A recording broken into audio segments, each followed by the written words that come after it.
إن الحمد لله نحمده ونستعينه ونستغفره ونعوذ بالله من شرور أنفسنا وسيئات أعمالنا. من يهده الله فلا مضل له ومن يضلل فلا هادي له. وأشهد أن لا إله إلا الله وحده لا شريك له، وأشهد أن محمدا عبده ورسوله. فقد قال تعالى: يا أيها الذين آمنوا اتقوا الله حق تقاته ولا تموتن إلا وأنتم مسلمون. يا أيها الناس اتقوا ربكم الذي خلقكم من نفس واحدة، وخلق منها زوجها وبث منهما رجالا كثيرا ونساء. واتقوا الله الذي تساءلون به والأرحام، إن الله كان عليكم رقيبا. يا أيها الذين آمنوا اتقوا الله وقولوا قولا سديدا يصلح لكم أعمالكم ويغفر لكم ذنوبكم، ومن يطع الله ورسوله فقد فاز فوزا عظيما. أما بعد، فإن أصدق الحديث كتاب الله، وخير الهدي هدي محمد صلى الله عليه وسلم، وشر الأمور محدثاتها، وكل محدثة بدعة، وكل بدعة ضلالة، وكل ضلالة في النار. Assalamu alaikum wa rahmatullahi wa barakatuh. Bienvenue sur Radio Al-Fath. Bienvenue à toutes et à tous, chers frères, chères sœurs, chercheurs de la vérité sur la Radio Al-Fath, la radio de la conquête des idées, Radio TV actuellement. Donc le sujet d'aujourd'hui portera sur le droit de vie et de mort des GAFAM de la Libye à la Russie. On va commencer dans quelques instants.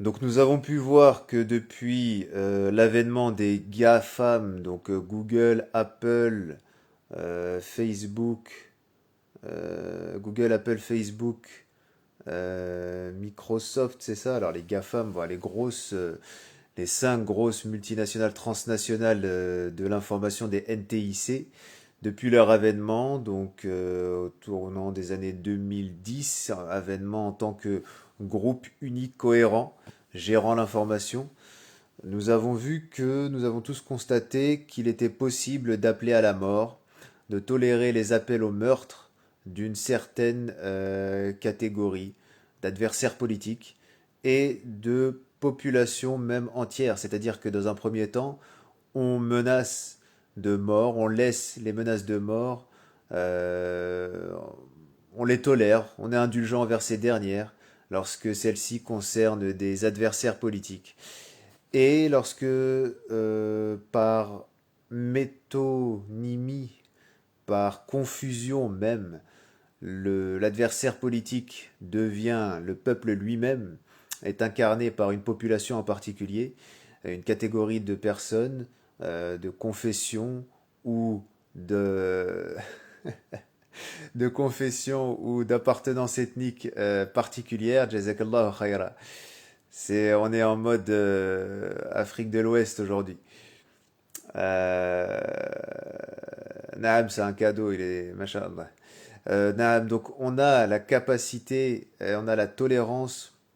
Déjà, on a la capacité de confusion et on a la tolérance de ces grosses entreprises, de ces grands trusts concernant la guerre. Eux qui se parent du vêtement de la moralité, eux qui se parent non pas du boubou, du ramis ou du costume 3 pièces de, euh, de la véridicité, mais bien celle de la moralité feinte et qui est à géométrie variable en tant que telle, puisque nous pouvons encore une fois menacer de mort Kadhafi, menacer de mort Vladimir Poutine, menacer de mort Bachar al-Assad, mais nous ne pouvons pas menacer de mort Emmanuel Macron, Donald Trump. Bon, Donald Trump, c'est une épine dans le pied des néoconservateurs, donc il a le droit. On a le droit. On n'a pas le droit de menacer de mort Joe Biden. C'est-à-dire que en tant que tel, il y a des Samuel Paty, par exemple, des Samuel Paty, il y en a des millions. il y en a des millions dans le monde musulman, qui sont sacrifiés sur l'autel de de la criminalité organisée, la criminalité d'élite organisée, permettant d'abattre des adversaires, comme nous l'avons dit précédemment, premièrement dans une logique d'opposition politique à l'international, puis secondement, on a le droit de faire de ces populations, des populations qui sont sous le commandement de ses adversaires politiques, de ses opposants même, comme Kadhafi l'était, hein, un opposant à l'échelon mondial, même si religieusement il était porteur de déviances qui ont été exposées par les différentes instances religieuses du monde. Politiquement, il était véritablement un opposant. Donc le fait d'avoir permis la menace, d'avoir toléré, d'avoir été indulgent, et nous allons lire quelques articles à titre d'exemple envers les dirigeants, les potentats qui allaient à l'encontre du néoconservatisme, à l'encontre du néolibéralisme également. Nous avons ensuite vu l'amalgame macabre envers les populations de ces potentats, que ces potentats dirigeaient. Donc aujourd'hui, nous pouvons voir que les soldats russes, on tolère la menace de mort envers eux, et on tolère également la menace de mort envers des journalistes russes et même des civils russes. C'est-à-dire que, comme Sergueï Lavrov l'appuie, il y a même une campagne d'insémination, de volonté d'insémination de virus, donc virologique, à l'encontre de la Russie. Donc lorsque les NTIC sont de la partie concernant la propagande envers une entité donnée, puis une population et une ethnie en particulier donnée, il y a à côté de cela une manœuvre militaire et une manœuvre même sanitaire, puisque nous voyons qu'à la suite de la crise, la dite crise sanitaire, en réalité crise politique du Covid-19, nous l'avons vu, puisque cette crise politique a été évincée par la crise politique en Ukraine, donc depuis bientôt, depuis un mois, si je ne m'abuse, nous voyons clairement donc que d'autres volontés de cette nature, mêlant politique et santé, sont à venir. Donc voyez, observez, regardez l'actualité, mais surtout ayez un regard critique vis-à-vis de celle-ci et un recul assez important concernant l'histoire, puisqu'à chaque fois cela se répète, à chaque fois c'est la même chose, à chaque fois le néoconservatisme armé, l'idéologie la plus mortifère aujourd'hui, se permet, et c'est ce que Richard Pearl disait, conseiller de Netanyahou, le plus sioniste entre guillemets des Américains, des gauchistes, hein, puisque le néoconservatisme est une idéologie de gauche glissant vers la droite. On le voit à chaque fois, ils l'ont fait d'abord contre l'URSS, puis contre les islamistes, en commençant par les fréristes, objectivement, même malgré la faiblesse de ces derniers, et se concentrant ensuite sur les djihadistes en tant que tels. Et de nos jours, c'est la même chose, hein, le monde islamo-confucéen qu'avait décrié Samuel Huntington en 98 est toujours la cible prioritaire, la cible de choix du néoconservatisme, qui est encore une fois l'idéologie la plus mortifère, l'idéologie la plus violente concernant l'islam. Donc les Russes aujourd'hui, qui sont des opposants politiques à cette idéologie, objectivement, pour leurs intérêts propres, bien sûr, ceux de l'eurasisme, qui est cet ensemble idéologique, cet ensemble politique qui s'oppose à l'hégémonie américaine, qui s'oppose à l'unipolarité de l'ordre mondial, donc pour leurs intérêts propres, sont également des victimes de cette machine de guerre désinformative qu'est qui est menée par les ténors aujourd'hui des NTIC, à savoir les GAFAM. Donc, subhanallah, nous sommes. Quand cela touche les musulmans, par contre, voilà, quand cela touche les musulmans, ça fait beaucoup moins de bruit, puisqu'il ne s'agit pas de. Il ne s'agit pas de leucoderme, caucasien, euh, eurasiens, ce sont en majorité des Afrabes, en majorité des Afro-Asiatiques, des Afrasiens qui sont touchés lorsque l'islam est menacé. Donc à ce moment-là, ça dérange bien moins et on en parle bien moins puisque la Syrie, la Libye a subi cela. Ces deux pays ont connu cette guerre médiatique, cette guerre avant tout bien sûr militaire et politique, stratégique et l'importance des médias, l'importance des journaux, de l'information est essentielle, nous le savons tous. Donc nous pouvons menacer de mort clairement le roi du Maroc. Non, pardon, on ne peut pas menacer le roi du Maroc de mort puisqu'il s'est allié officiellement. Euh, donc les relations ont été normalisées avec Israël. Euh, donc on ne peut plus le faire. Mais si ça avait été un roi d'une génération précédente, notamment Mohamed El-Khamis, là on aurait eu le droit voilà, de le menacer, on aurait eu le droit de poster des messages sur les réseaux sociaux dans ce but-là. Donc il est question clairement de mettre en exergue euh, cette, euh, cette injustice, ce manque de justesse concernant les cibles des, euh, des, des, des parangons de l'hégémonisme unipolaire. Donc voilà, si Poutine menace de mort Zelensky de manière directe, levée de bouclier, ce qui est normal en même temps, puisque c'est une action publique qui serait somme toute euh, qui relèverait d'une certaine irresponsabilité.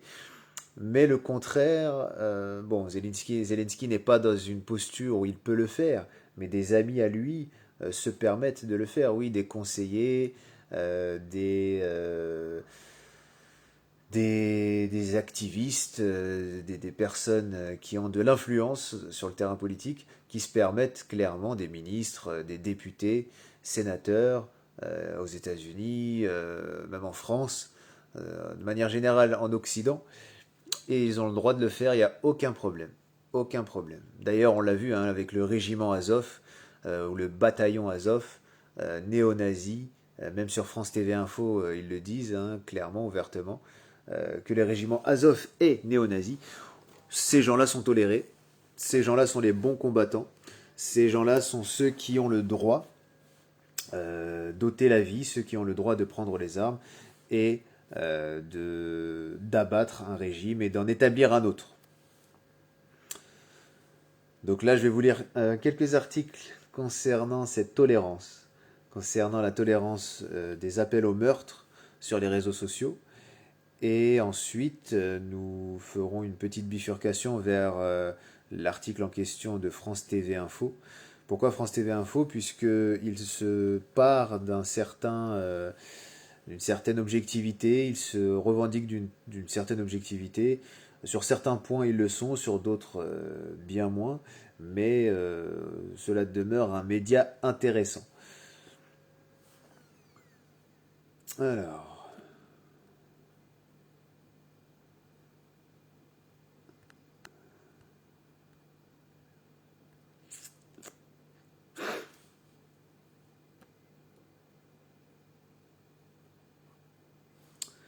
Akhi Hassan, salam alaikum. Est-ce que tu es là?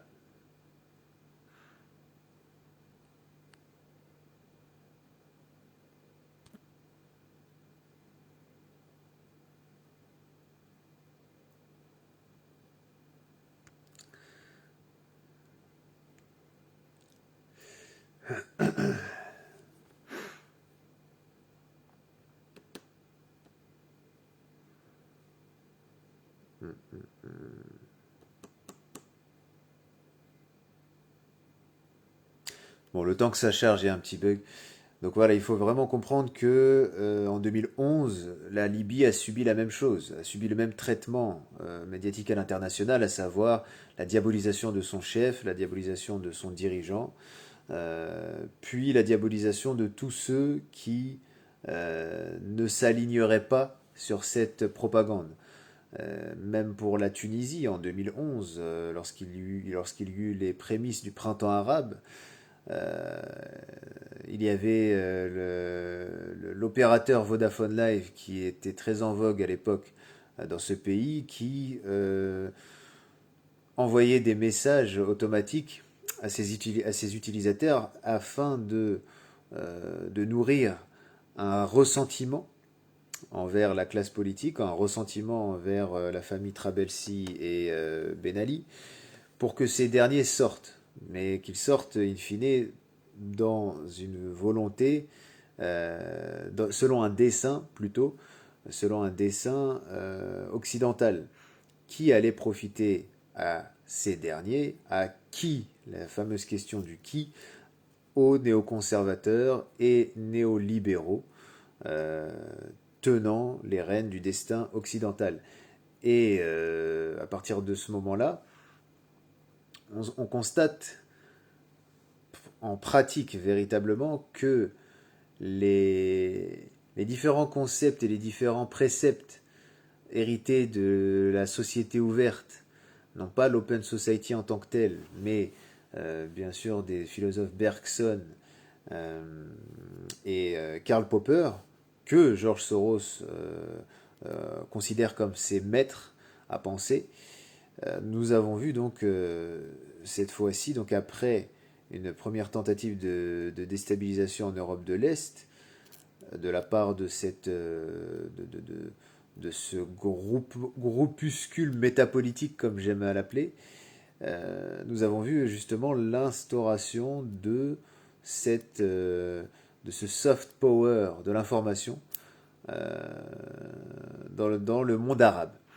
Donc la Libye, qui était l'un des plus gros morceaux, euh, l'un des plus gros pays consistant à, ou consistant à, ou plutôt étant, représentant euh, tout ce que, tout ce que l'Occident néoconservateur déteste, tout ce que l'élite atlanto-israélienne a en exergue, exècre, pardon, tout ce qu'ils exècrent, la Libye donc suivit de très près l'exemple tunisien.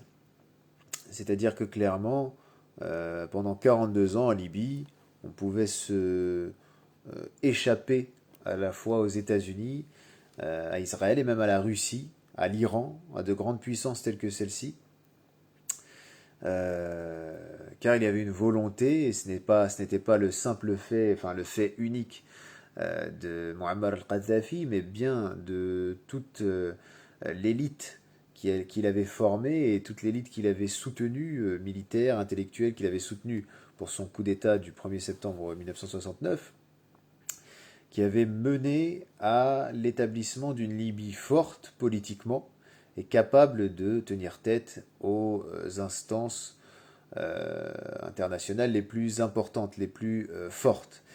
Donc la Libye était le plus gros morceau, bien plus important que la Tunisie, parce que la Tunisie n'était qu'une ouverture, la Tunisie n'était qu'un moyen de déstabiliser le grand pays voisin, donc grand géographiquement et grand politiquement. Et durant cette période, nous avions justement ce traitement médiatique mortifère, ce traitement médiatique même morbide, qui était toléré et qui était permis et même soutenu par, par les grands médias internationaux et notamment par les GAFAM, donc ces grandes entreprises de l'information.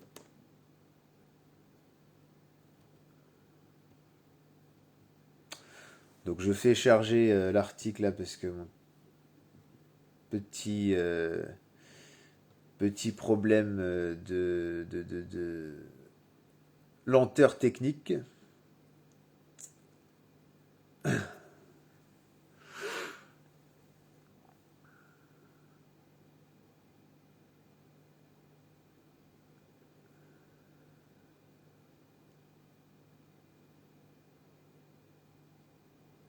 Donc voilà, que ce soit la Libye, la Syrie, la Russie aujourd'hui, c'est la même chose. Si tu t'opposes aux atlantistes, si tu t'opposes aux néoconservateurs, tu es la cible privilégiée de ces derniers, de ces entreprises, de leurs entreprises, c'est-à-dire clairement les géants de l'information, les hégémons du traitement social. Et en tant que tel, il n'y a pas de mystère, il n'y a pas de surprise. Et en tant que tel, il n'est pas question d'un complot euh, tiré par les cheveux, mais bien d'une volonté de comploter contre les peuples et contre les populations dirigées par des éléments dits ou considérés comme perturbateurs dans la grande histoire, dans le grand roman de l'humanité.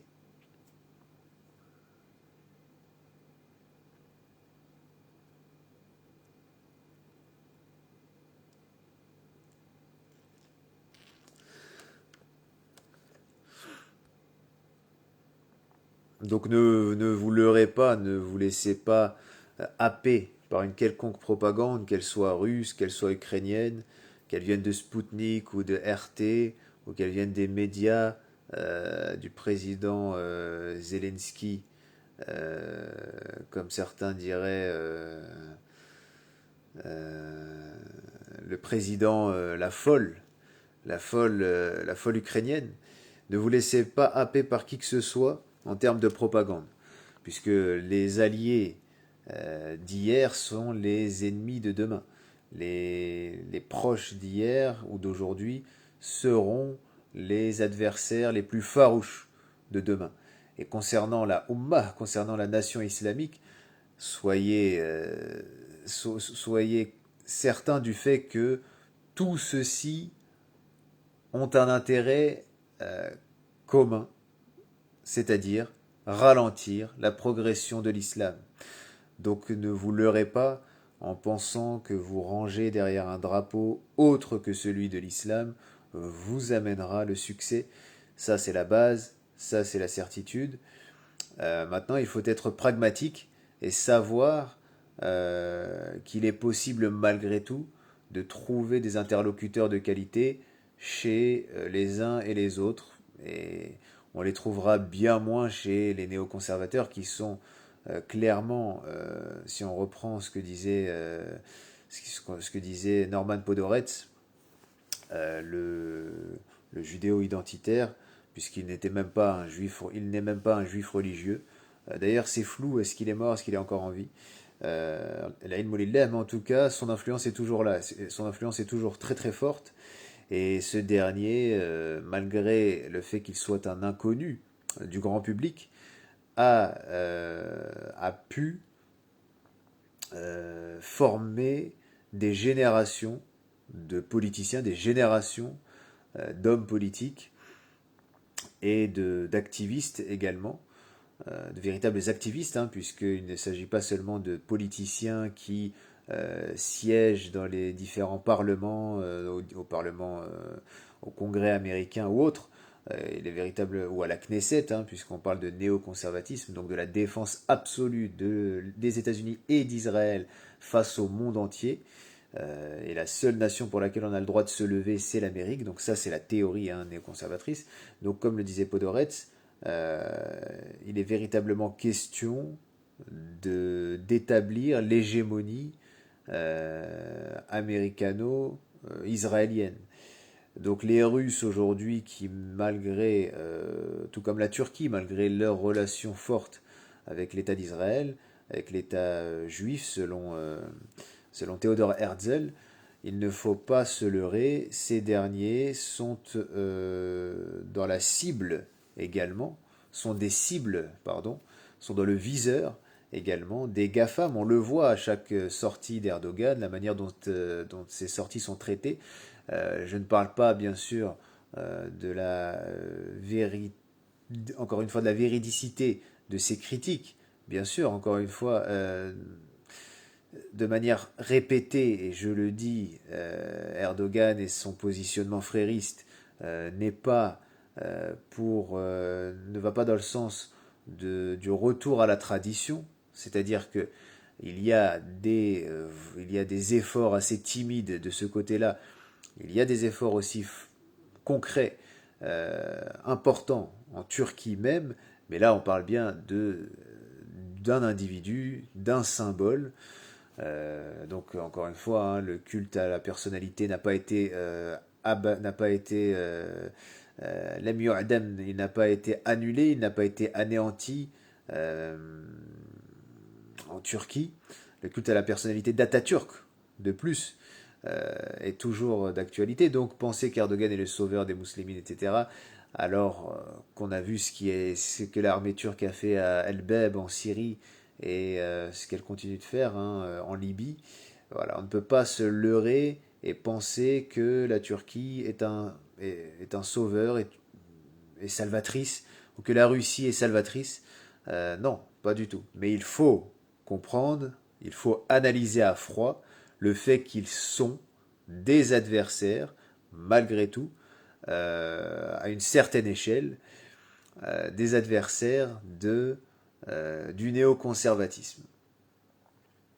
Et donc c'est une idéologie, encore une fois, qui est laissée, qui est mise de côté, qui n'est même pas abordée plus que cela, sauf bien sûr dans des études sérieuses de spécialistes. Mais il faut vraiment, vraiment se concentrer sur le traitement médiatique. On l'a très bien vu, hein, avec Wagner, le traitement médiatique couvert par les GAFAM. C'est-à-dire que aujourd'hui Google distribue les bons points de l'information. Aujourd'hui Google valide, invalide les médias qu'il choisit, qu'il agrée. Et Google étant la plus importante de ces plateformes, la plus importante de ces entreprises, Facebook, Microsoft, etc., ne font que suivre derrière. Euh, lorsque l'on- Lorsqu'il est vraiment, lorsque certains justement se penchent véritablement sur le cas ukrainien, on voit ce qui se passe, comme avec Anne-Laure Bonnel. Ces gens-là sont évincés leur visibilité n'est plus. Ils ne sont plus. Ils deviennent inexistants. Ils sont annihilés. Donc clairement, se concentrer sur le traitement médiatique, se concentrer sur la posture idéologie de ces géants de l'information, de ces géants de la communication, est essentiel aujourd'hui. On l'a vu, hein, avec les djihadistes, clairement, il est permis, on tolère, hein, le fait d'appeler à leur meurtre, on tolère le fait d'appeler à leur mort. Euh, on ne trouvera pas de procès. Il faudrait regarder, mais je ne connais personne qui, parmi les juristes les plus sérieux, alayk assalam wa rahmatullahi wa barakatuh, jazakallah khaira, barakallahu fik, parmi les plus sérieux, qui font état de procès, de chefs d'accusation, d'appel à la haine contre des entités ou des individus, hein, qui clairement disent on doit tuer les djihadistes, par exemple. Alors que, selon le droit international, hein, ce sont des citoyens de leur pays, donc ils répondent à une juridiction précise. Donc à ce moment-là, tu n'as pas le droit, en principe, de souhaiter leur mort publiquement. Mais en fonction des causes, en fonction de ce qui arrange, encore une fois, les néoconservateurs, on peut menacer, on peut appeler à la mort de qui l'on veut. نعم.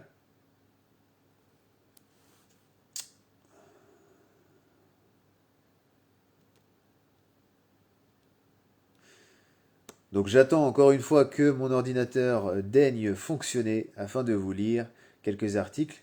Et oui, je disais avant d'oublier que la manière dont on a traité du sujet de la SMP, donc la société militaire privée Wagner, avec autant de frénésie, avec autant de rentre-dedans, avec autant de force et de véhémence, on n'a pas fait du tout la même chose avec le régiment Azov. Avec le régiment Azov, avec le bataillon Azov, qui peut être assimilé à cette SMP, même si juridiquement ils n'en ont pas le statut. Euh, on voit clairement que lorsque l'on veut bien mettre en avant, lorsque l'on veut bien bénir les néo-nazis, oui, il est bien question de nouveaux nazis, hein, de nazis qui ont subi une refonte idéologique, qui ont connu une refonte idéologique, puisque nous ne sommes plus du tout sur le projet du Troisième Reich. Alors, loin de là.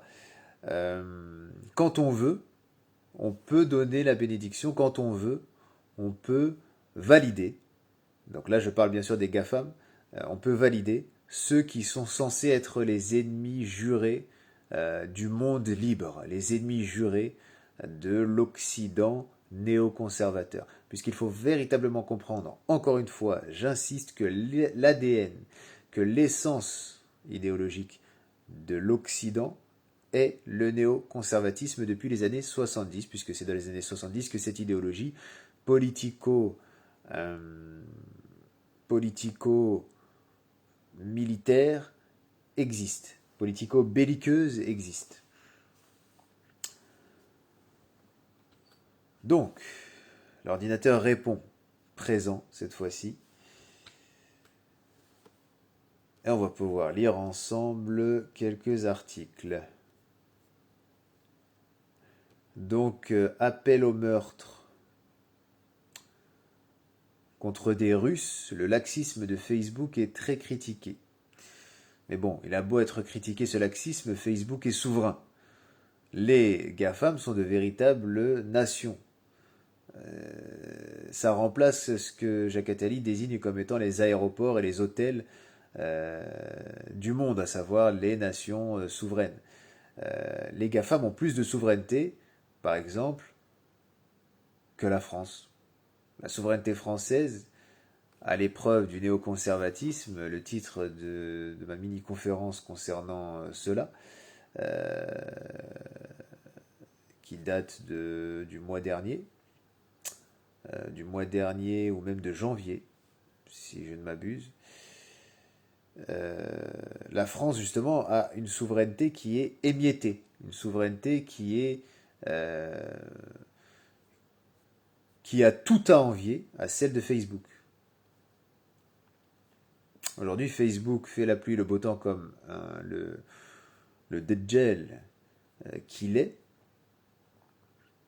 Et la France, elle, peine à imposer sa voix, oui, et puis à se faire entendre et à concrétiser ses projets à l'international.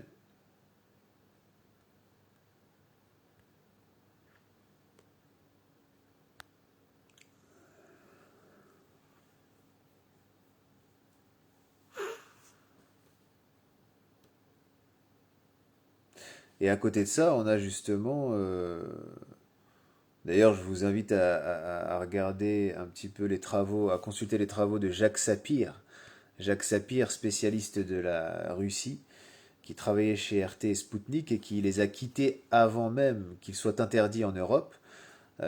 C'est-à-dire que clairement, lorsque Poutine a décidé d'attaquer l'Ukraine, ce spécialiste s'est retiré, a décidé de ne plus travailler pour eux. Et Jacques Sapir, ce qui est intéressant, vous pouvez notamment regarder son interview sur la chaîne YouTube Le Média, où il met en exergue le fait que l'armée russe mène une guerre d'épuisement contre l'Ukraine et que l'armée ukrainienne va bientôt s'effondrer. Contrairement aux différentes propagandes, aux diverses propagandes qui tendent à présenter la Russie comme étant une armée faible, fantoche finalement. Bon, ils prennent des pincettes quand même, puisqu'ils disent que oui, il n'y a que 200 000 hommes, qu'il y a beaucoup de jeunes appelés, de réservistes, du matériel défectueux. C'est une stratégie, hein. La Russie envoie d'abord sa chair à canon en première ligne et son matériel le moins efficace. Et ça, toute nation forte et tout empire a toujours observé cette stratégie. Encore une fois, on reprend l'exemple de l'empire hellénistique ou de l'empire chinois, que ce soit à l'époque médiévale ou à l'époque antique, ça a toujours été la même chose. L'empire de Narmer faisait de même. Avec les Nubiens, il envoyait les Nubiens au front. Donc ça, c'est une étape. C'est une étape, le fait que les Ukrainiens aujourd'hui, du moins les défenseurs du projet de Zelensky, un véritable second Israël, un véritable Israël en plein cœur de l'Europe, encore une fois, hein, ça n'a aucun rapport avec la judaïcité, mais bel et bien avec ce monstre politique qu'est l'État dit juif, présenté comme tel par Theodor Herzl et les grands auteurs, hein, du sionisme du 19e. Donc ceux qui soutiennent le projet de Zelensky, qui ne sont pas des anti-russes en tant que tels, puisqu'on le voit, hein, au G20, pendant tant d'années, au moins depuis les années 90, on ne dit rien, et comme dit Jacques Sapir, euh, il n'y avait même pas de détestation aussi forte envers l'URSS, alors que l'URSS était quand même l'empire du mal selon Reagan. Donc les Français étant bien souvent alignés sur les États-Unis, même avant Jacques Chirac, bon, avec Pompidou et Mitterrand, on l'a vu également, il y a de faibles tentatives de résistance, mais on finit par s'aligner quand même. Euh, L'URSS était donc censé être plus violent, et comme le dit Jacques Sapir, on n'a pas coupé les liens diplomatiques avec la Russie à l'époque. Et la Russie, c'est la Russie, quel que soit le régime. C'est-à-dire qu'il y a une hypocrisie, euh, il y a une hypocrisie derrière cette posture, euh, et on le voit, cela ne tient pas debout. Donc voilà, je vous invite à regarder ce que dit Jacques Sapir à ce sujet. C'est très enrichissant et pertinent de manière objective, encore une fois.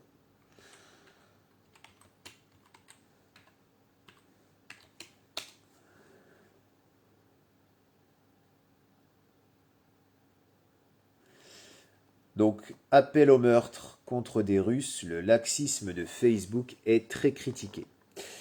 Meta, maison mère de Facebook, a autorisé la publication de messages appelant à la mort de soldats russes, mais aussi à celle de Vladimir Poutine. Les explications qui ont suivi cette décision ont eu du mal à convaincre.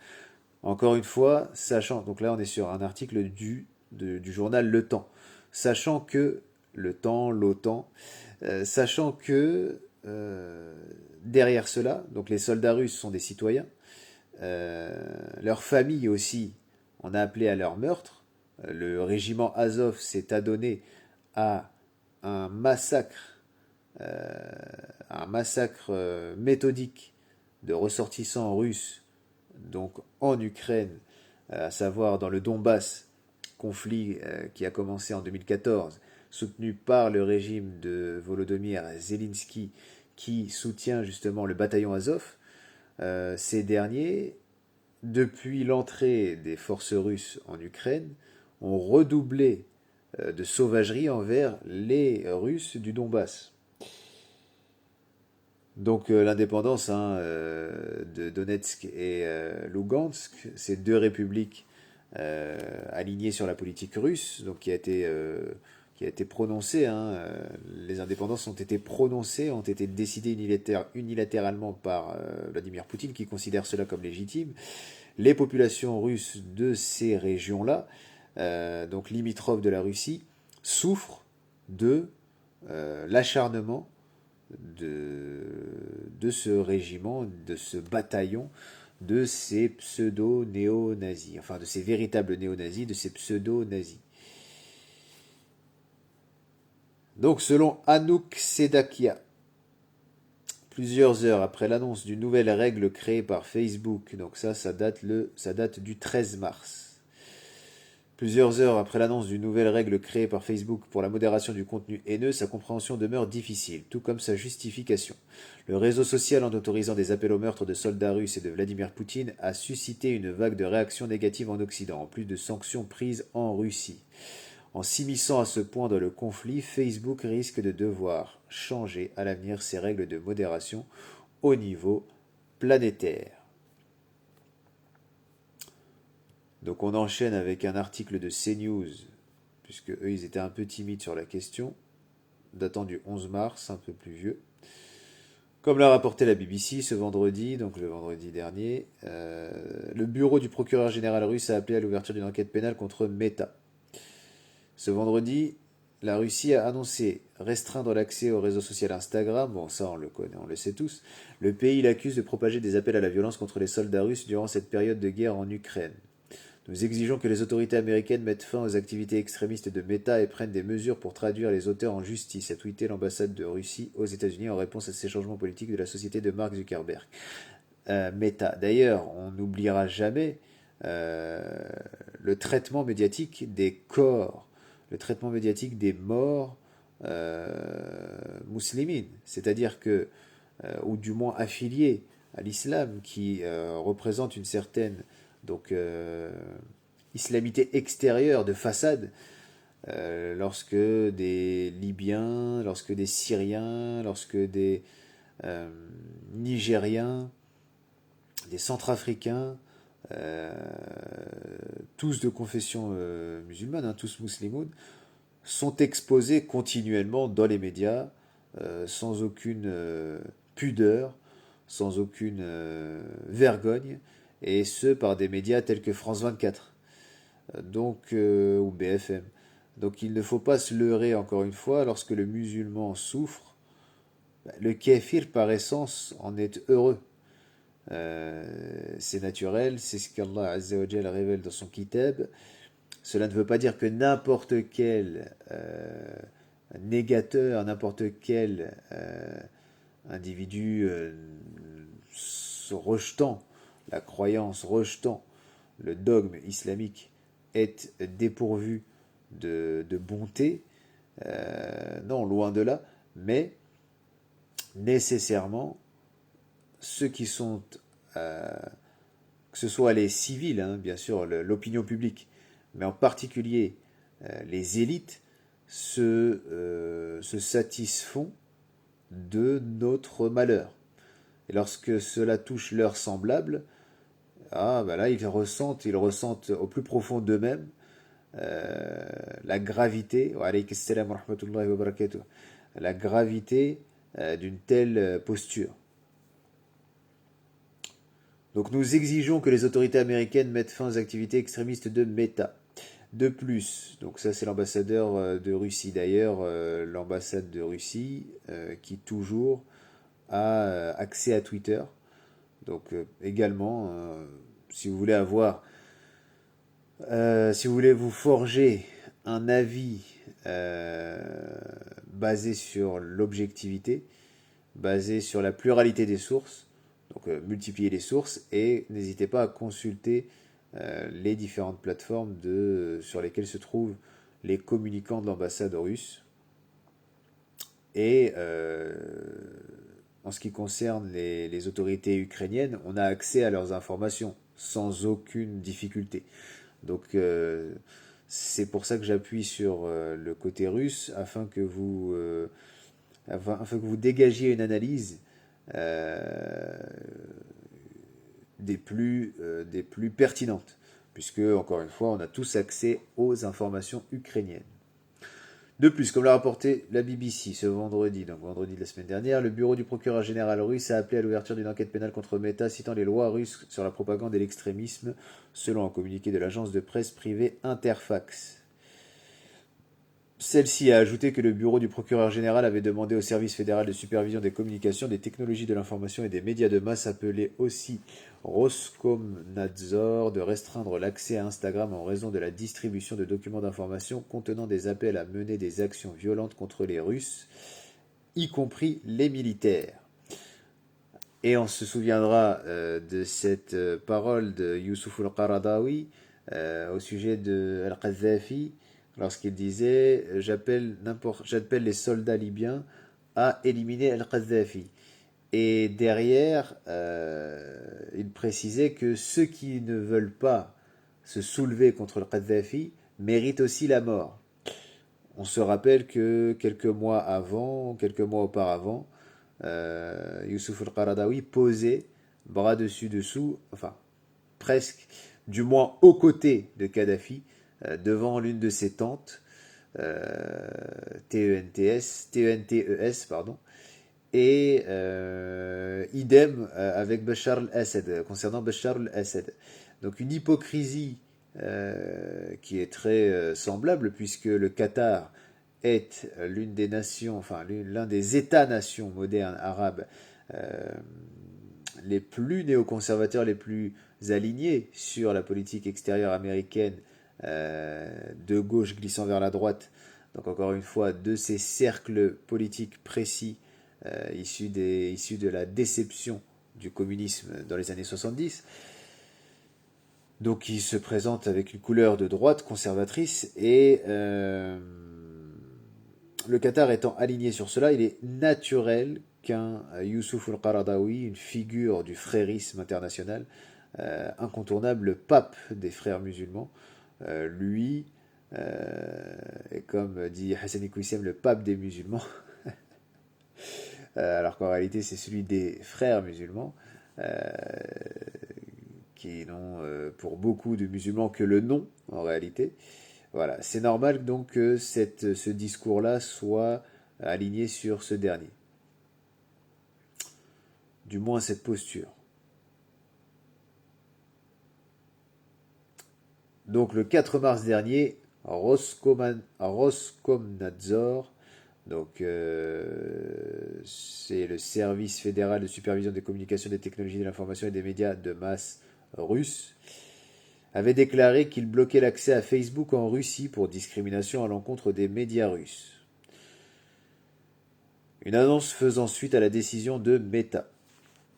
Cette annonce répond à la décision prise par le groupe Meta qui gère les réseaux sociaux Facebook et Instagram. En effet, ce premier avait confirmé qu'en raison de l'invasion russe de l'Ukraine, il faisait preuve d'indulgence pour des formes d'expression politique qui enfreindraient normalement leurs règles sur les discours violents tels que mort aux envahisseurs russes. Donc clairement, littéralement, on peut souhaiter la mort de son ennemi quand cet ennemi-là est opposé à l'hégémonie occidentale néo-conservatrice. Est-ce que... Alors je te vois connecté, Akhi Hassan. Est-ce que tu es au travail, Akhi Hassan? Ça fait longtemps que tu n'es pas monté sur le live. Si tu peux nous éclairer de tes lanternes, de tes lumières. En plus, t'as été spoil par tout le monde par rapport à Joy Boy.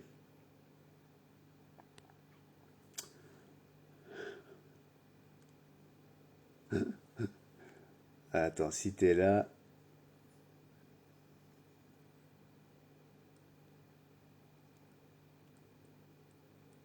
Ah mince, il y a un bug. J'ai essayé de t'inviter, Akhi Hassan. Ah d'accord, tu travailles. Pas de souci. Pas de souci, pas de souci. Tu finis tard? Bon, il est déjà tard, mais tu finis tôt alors.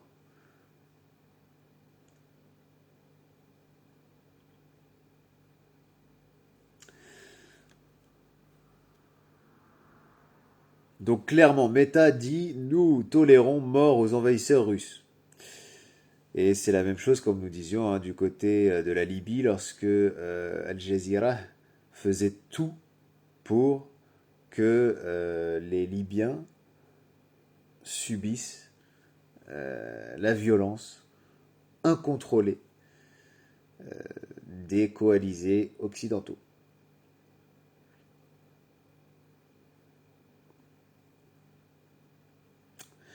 Dans le cadre de sa politique modifiée, les utilisateurs de pays tels que la Russie, l'Ukraine et la Pologne pouvaient également appeler à la mort de M. Poutine et du président biélorusse Alexandre Loukachenko, a précisé le média britannique. On sait très bien que ce sont des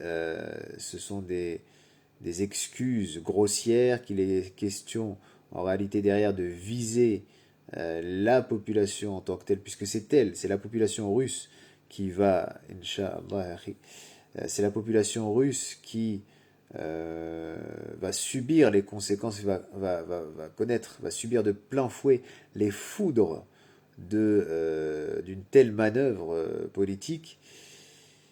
Voilà, il ne faut pas mentir, il ne faut pas se voiler la face sans mauvais jeu de mots vis-à-vis de ces mensonges, de ces médias mensonges, et cette fois-ci de ces méta-mensonges, puisque Zuckerberg s'est lancé sur le terrain de la du métaverse ou de la métaphysique technologique, de la métatechnologie donc par essence.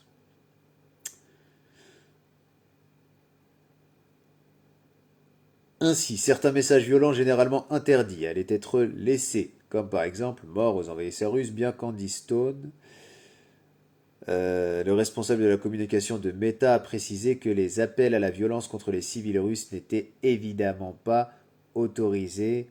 Quelle hypocrisie! Il suffit de se rendre sur n'importe quelle grande page. Je sais pas, moi par exemple, les, on connaît tous la page du Parisien, on connaît tous la page de CNews sur Facebook, sur BFM également. Il y a toujours des appels à la haine, des appels au meurtre là-bas, qui sont laissés pendant plusieurs heures avant d'être enfin effacés. Donc le temps de laisser n'importe qui screen et mettre ça sur d'autres plateformes beaucoup plus ouvertes telles que Twitter et autres. Donc ainsi, certains messages violents, généralement interdits, allaient être laissés, on ne touche pas aux civils. En attendant, Meta possède aussi WhatsApp, mais ce dernier n'est pour le moment pas bloqué par la Russie, puisqu'il s'agit surtout d'une plateforme de messagerie et non d'un réseau social.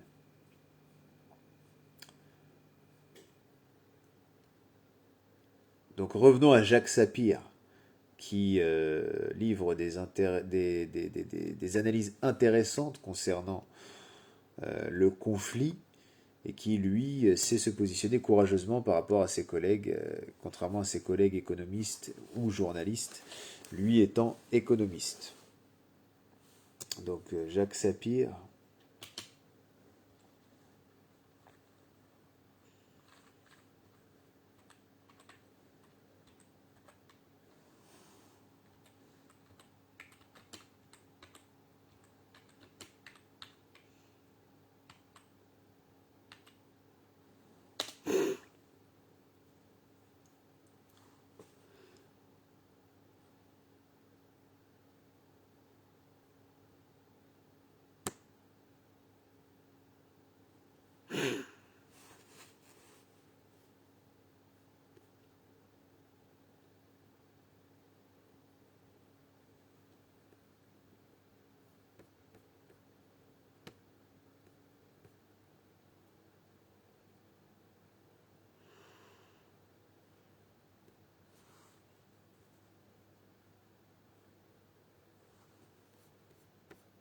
Bon. Euh...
Donc encore une fois, hein, les GAFAM, jusque de nos jours, considèrent que la Libye est tombée légitimement. C'est-à-dire que déjà, eux, ce ne sont pas pour des raisons religieuses, hein, on le sait très bien, ce sont pour des raisons séculières. Ils sont motivés par l'amas des richesses, par la thésaurisation. Donc en tant que telle, la propagande anti-libyenne, elle, jusque de nos jours, hein, sur Google, si l'on recherche, on ne trouve pas directement d'article traitant de cela, du moins sur la première page.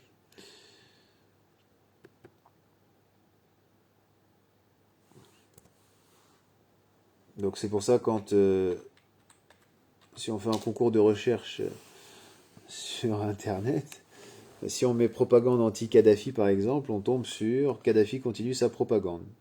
Le point. À l'école de la propagande du colonel Kadhafi. Donc il n'y a pas en tant que tel, bon, troisième résultat, je suis affligé par une propagande anti-Kadhafi aussi importante apparemment.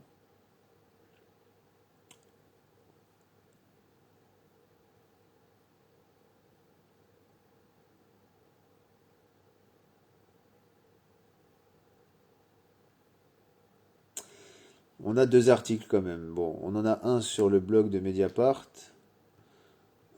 et un sur Al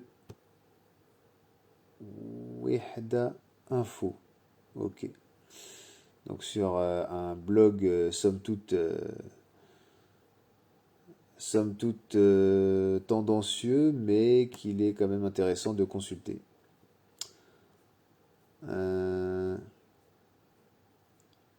Voilà, c'est un témoignage qui sert le propos. Donc je suis affligé par une propagande anti-Kadhafi aussi grossière. Wa alaykum assalam wa rahmatullahi wa barakatuh. Ahlan bik. Donc je suis affligé par une propagande anti-Kadhafi aussi grossière. Donc on précise encore une fois que le régime de Kadhafi était sur bon nombre de points, religieusement parlant, sujet à une critique légitime, solide, mais là, le sujet étant la propagande des GAFAM, la propagande des entreprises transnationales occidentales contre des ennemis politiques, contre des adversaires politiques, et qui s'étend ensuite aux populations de ces régimes-là, eh bien, il est question d'appuyer sur cet aspect. Donc, je suis affligé par une propagande anti-Kadhafi aussi grossière. Donc, le Wihda Info, que des médias soi-disant indépendants puissent justifier l'agression militaire d'un État souverain et les tentatives d'assassinat d'un chef posent vraiment la question de leur niveau de servilité à l'Empire américain et à ses alliés soumis. Franchement, je suis affligé par une propagande anti-Kadhafi aussi grossière et qui pue l'arnaque à plein nez que des médias soi-disant indépendants, donc ça c'est déjà dit. Au fait, nous attendons toujours les images des charniers venant attester des prétendus massacres commis par le diable Kadhafi et ne nous dites pas que vous ne pouvez pas accéder au terrain des opérations. Misrata est, paraît-il, aux mains des rebelles, donc vous ne devriez pas avoir de mal à étayer vos accusations de crimes contre l'humanité en découvrant des tas de cadavres. Et ça, c'est signé Jules. Donc clairement, encore une fois, ça date de 2011. Oui, bien sûr, bah, c'est moi qui ai lancé tardivement, hein. Ça va être un live court de toute façon, là, ça fait déjà 1 heure. Oui, ça fait déjà 1 heure. Moi aussi, je vais me retirer, me reposer. C'était simplement pour aborder ce sujet-là. Et ce qui est intéressant, c'est que ça va être mis sur YouTube, hein, comme d'habitude. Le live d'hier, je ne l'ai pas encore mis sur YouTube. Chose que je ne vais tarder à faire. Donc oui, bien sûr, ne t'inquiète pas, Akhil Habib, il y aura la rediff ici et sur YouTube.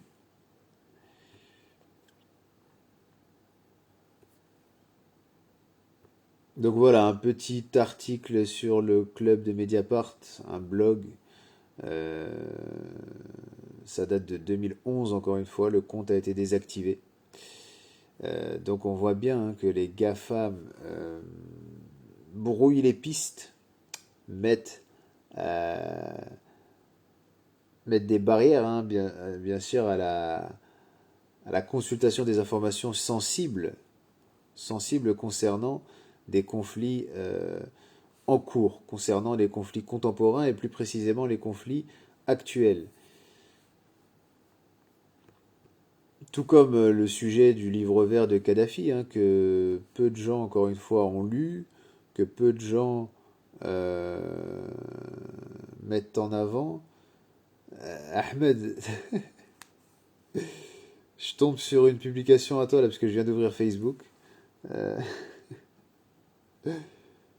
la riwaya de Ma'ammar Metmati. La hawla wa la quwwata illa billah. Bref, donc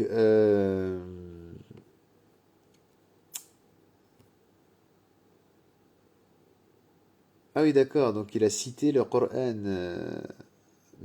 Jean Messia a cité le Coran apparemment. Al-iyadu billah. Donc, ne perdons pas le fil. Oui, le livre vert aussi, hein, voilà, qui est décrié et qui n'est pas, mais qui ne l'est pas fait avec pertinence.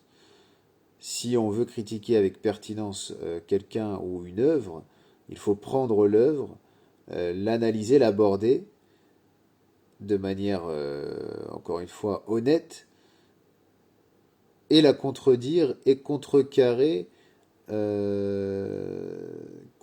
volonté de l'auteur. Mais réellement, sérieusement. Bon, c'est ce qui n'est pas fait, c'est voilà. C'est toujours la même chose de toute façon.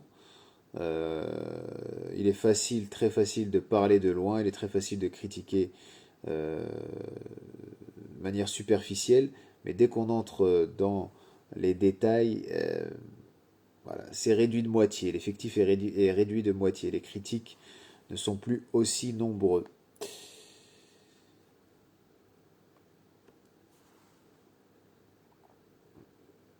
Donc voilà la maigreur des informations que Google laisse à disposition. Donc on a ce petit article sur Mediapart du 1er juin 2011. La politique de la terre brûlée est une tactique de la dernière chance qui consiste à provoquer les destructions les plus importantes possibles. Le colonel Kadhafi, au pouvoir en Libye depuis 1969, semble être dans cette situation. Arrestations massives, consignes de viol, pillages, exécutions sommaires en pleine rue, très nombreuses disparitions. Le tableau de Tripoli ressemble à s'y méprendre à un massacre en vase clos. Le guide, prêt à tout pour rester au pouvoir, massacre son propre peuple depuis plus de 100 jours. Donc, ce qu'il fait remarquer ici, c'est que, avec, avec ironie, c'est qu'il n'y a pas eu de preuve en réalité apportée à cela, et que nous sommes restés sur du flou, un flou à la fois juridique et aussi historique, avant tout historique.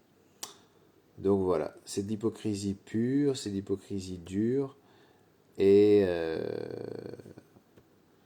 tant que l'on ne sort pas de cette réalité mensongère, nous demeurerons malheureusement les outils du néoconservatisme.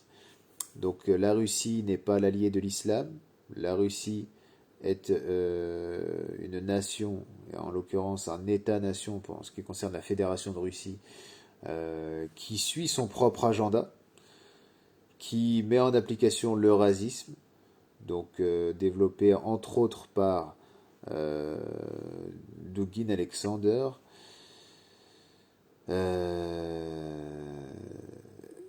et c'est pas mais la Russie et sa population surtout subit de plein fouet donc le traitement médiatique diabolisant et aussi euh, et surtout une menace militaire des plus fortes. Justement, son livre vert, il a fait passer beaucoup de messages plus ou moins islamiques, mais en nommant ça socialisme. Oui, c'est ça, exact. Le fait est que il y a un chapitre intéressant dans ce livre. D'ailleurs, il est très court, hein, le livre vert. Il a été réédité à de nombreuses reprises par plusieurs maisons d'édition. Il y a une chose qui est très pertinente qu'il dit et que personne ne peut rejeter, c'est le b.a.-ba, historiquement parlant, c'est que la loi naturelle d'une société, c'est la religion ou la tradition. Donc la tradition avec une majuscule et la religion faisant partie de la tradition. En ce sens-là, c'est cela qui constitue la loi naturelle d'un pays, la loi naturelle d'une nation. Donc ça, il l'écrit dans son livre vert. Donc voilà, il faut être... encore une fois, il faut analyser à froid, il faut analyser de manière sérieuse les ouvrages que l'on souhaite contredire, que l'on souhaite critiquer, et ne pas verser dans l'émotivisme si cher à nos adversaires, si cher à nos ennemis mortels, et, et qui ont pour adversaire également leurs co-religionnaires. Leurs co-religionnaires et leurs semblables.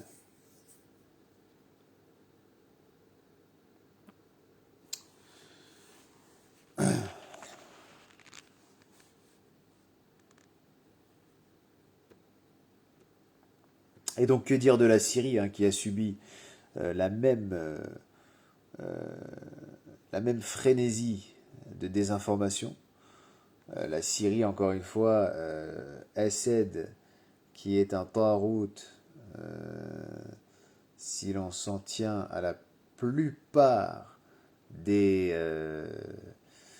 du moins, avant le changement d'attitude de ces derniers, mais la plupart des figures religieuses à travers le monde, donc les figures religieuses islamiques bien sûr, ont dit qu'il était, par exemple, il y a le Mauritanien Dedou, qui a clairement dit à son sujet Chinkiti que c'était un kafir, donc El-Assad, notamment pour des paroles prononcées allant à l'encontre du wahy, de manière claire. Donc malgré ce fait-là, il faut être juste, même envers le kafir, et analyser à froid, encore une fois, la propagande. Ce sont toujours les mêmes derrière, ce sont toujours ces grands noms de l'information, ces grands noms des NTIC qui gèrent le business, qui gèrent le braquage, qui l'organisent.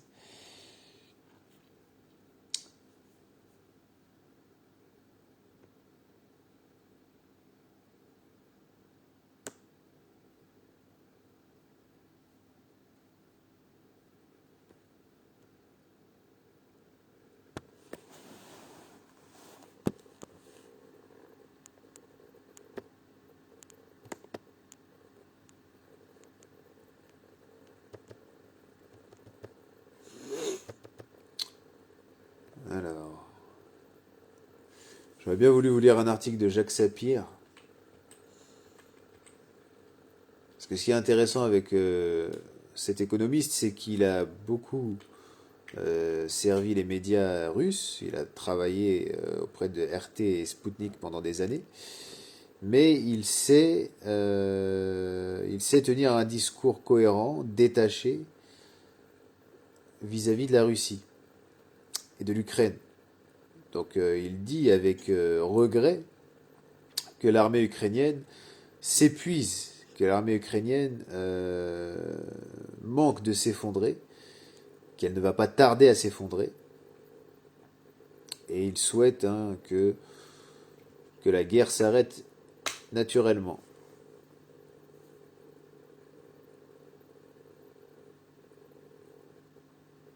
Et ben voilà, sur le Twitter de l'économiste en question, spécialiste de la Russie.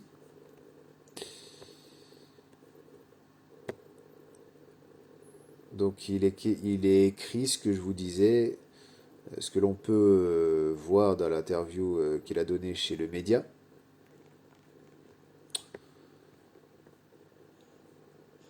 Donc que la Russie possède une puissance militaire usant usant l'armée ukrainienne.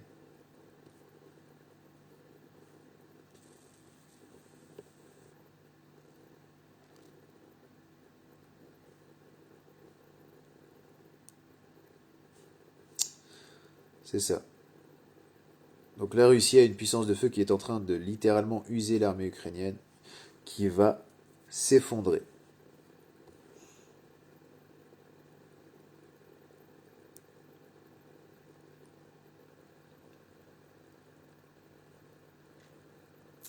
Bon, au risque que la vidéo soit strike. Quand on voit les mesures qui ont été prises par le sommet européen de Versailles, il y a de quoi rire. Attendez, on a décidé d'interdire l'importation du caviar. Je signale que ça fait un certain temps que le caviar n'est plus importé parce que la Russie a mis un ban sur les exportations de caviar. La vodka, bon d'accord, on boira de la vodka finlandaise. Et les diamants. Quand on voit les mesures qui ont été prises par le sommet européen de Versailles, il y a de quoi. D'ailleurs, je vais vous mettre le début de son interview qui est très pertinente. Le projet libyen de faire le dinar or s'est peut-être transposé au Mali qui apparemment va faire sa propre monnaie avec son propre or. D'ailleurs, on rappelle que l'organisation État islamique a battu monnaie. A battu monnaie et avait rétabli le dinar or et le dirham argent. Ça, c'est quelque chose qui est souvent oublié, mais l'EI avait réussi à battre sa monnaie.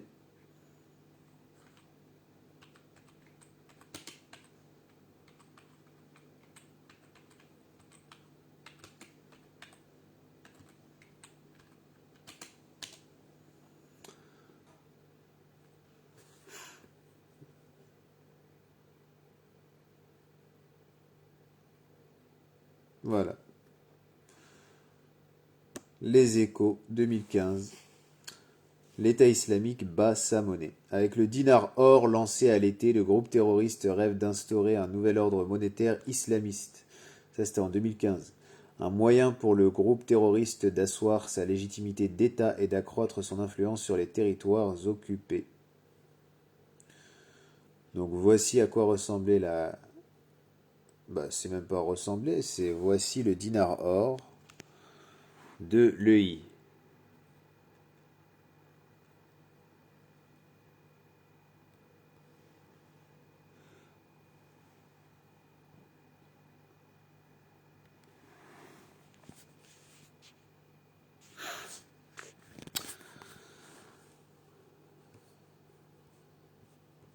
Et ça, encore une fois, les GAFAM,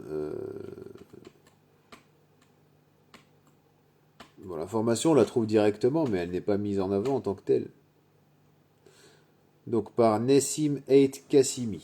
L'État islamique a désormais sa monnaie dédiée à Dieu, donc entre guillemets, c'est une citation donc, selon ses promoteurs. Le dinar or adossé au métal jaune n'est pas à la merci du tyrannique et oppressif système financier donc ça c'est encore une fois une citation issue de la communication de l'EI, des Occidentaux et du dollar. Ah oui, oui, bien sûr. Bien sûr.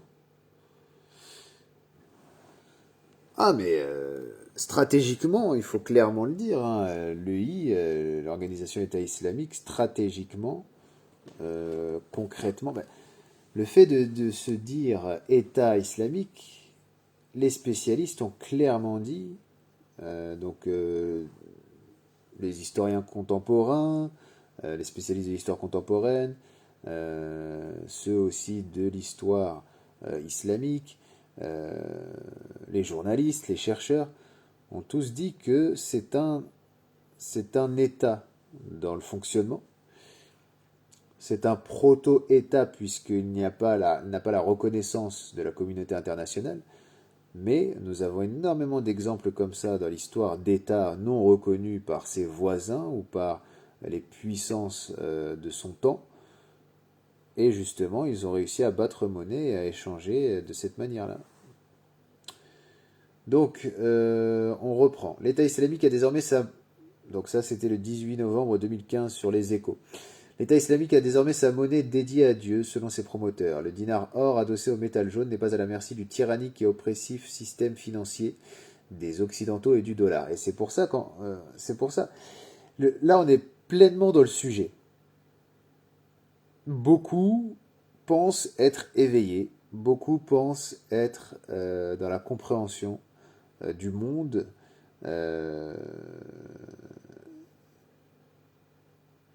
lorsqu'ils disent voilà qu'il y a eu des tentatives d'établissement d'une monnaie or. Le I l'a fait. Effectivement, eux aussi ont été... ils existent toujours, hein, l'organisation État islamique est toujours présente, il y a un nouveau chef, un nouveau calife à la tête de cette organisation, les allégeances ne s'arrêtent pas, tous les groupes qui avaient déjà fait allégeance et qui agissaient déjà pour cette organisation continuent aujourd'hui de renouveler leurs allégeances. Donc le groupe existe toujours et est toujours effectif. Mais lorsqu'il avait une présence territoriale en Irak et en Syrie, aujourd'hui qui est semblable en Afrique de l'Ouest, dans la région du lac Tchad, vu l'étendue de la région,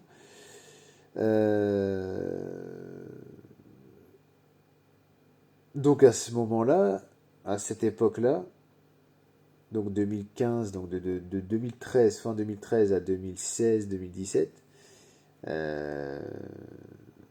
même 2018, hein, 2019, mais le gros c'est 2015, enfin 2014-2016, jusqu'à une extension jusqu'à 2017.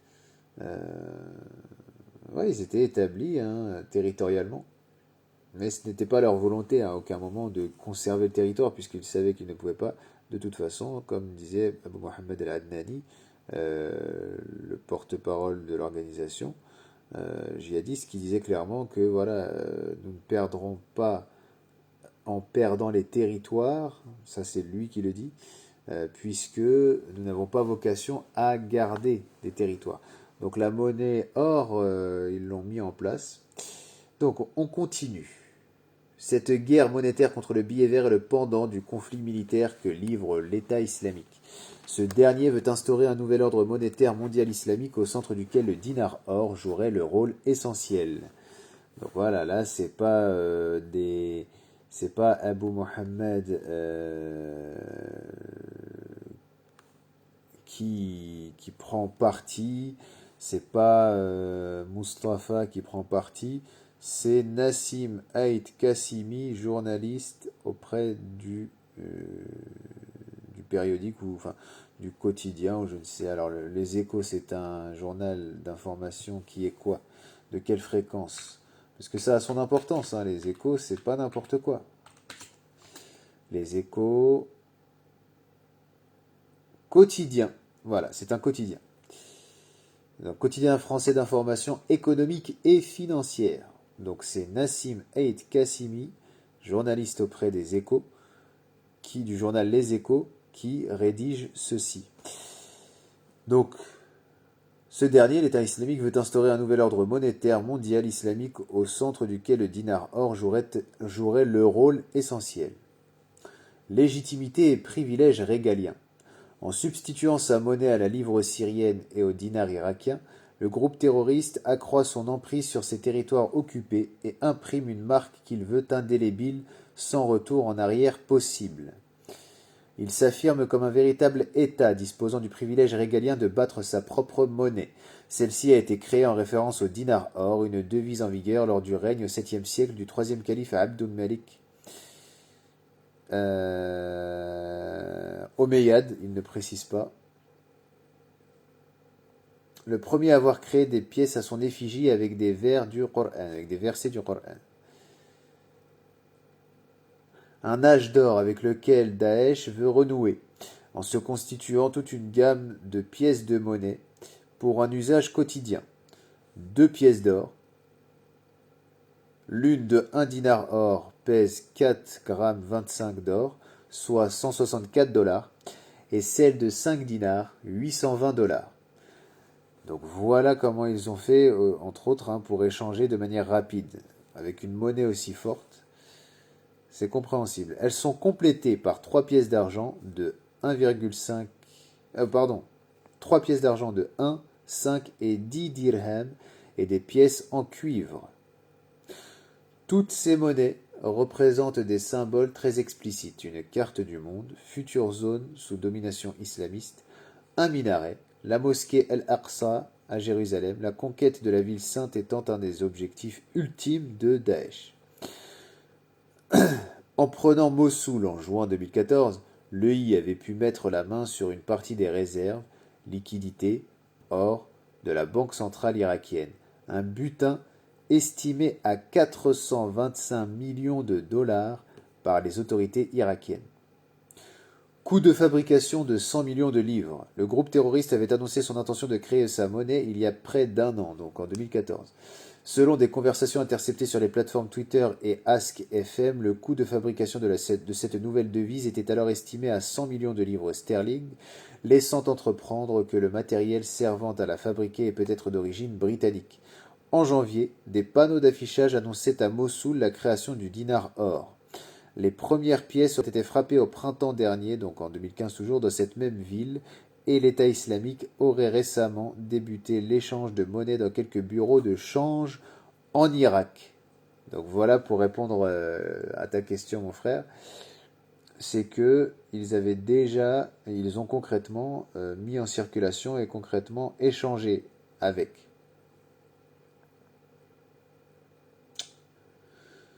Au début du mois d'octobre, 6 personnes ont été arrêtées en Turquie. Les autorités ont saisi du matériel servant à fabriquer les pièces de monnaie de l'État islamique.